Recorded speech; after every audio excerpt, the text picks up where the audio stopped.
first of all, witchcraft is real. Witchcraft is very real. And if it wasn't real, then God would not have given clear instructions in the Bible against witchcraft. He would command. In fact, he said, if there is a witch found among you, they should be put to death. That's how serious he was. That's in the Bible. That's in the Bible, but it's in the Old Testament.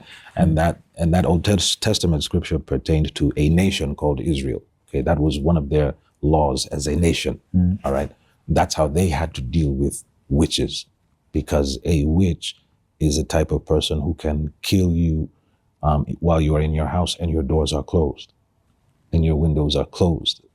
Understand? So, like on our platform, my wife and I have a platform called Life is Spiritual, and we interview so many people who come from abject poverty, and their stories are all the same: witchcraft.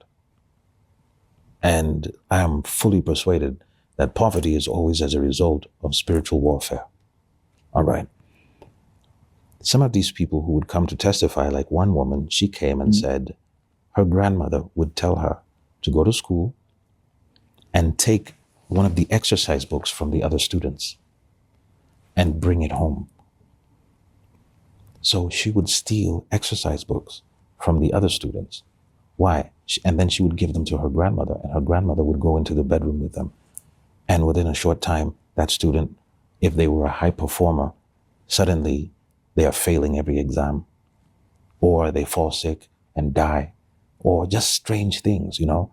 So she started making the connection between what she was doing with the exercise books and what her grandmother was doing and what was happening with these students. So she started to ask her grandmother, what are you doing? Like, why are these people whose exercise books I'm bringing in, why are they dying, or they're suddenly failing, or whatever? And her grandmother just dismissed her and told her not to ask her a bunch of questions. But she decided to spy. You know, curiosity got the best of her. She decided to spy to see what her grandmother was doing. Her grandmother has a pot in her room, in her bedroom. Inside the pot, there are snakes. She's tearing these pieces of these exercise books and she's putting them in the pot, and she's reciting incantations.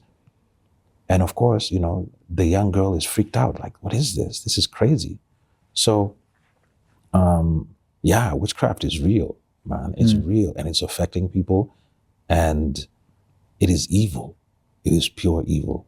And a lot of people's lives are bound because somebody somewhere was jealous of them. And it's usually people who are somehow close to you, somehow they affiliate with you, maybe they go to school with you, or maybe they're family members. Yeah. Okay.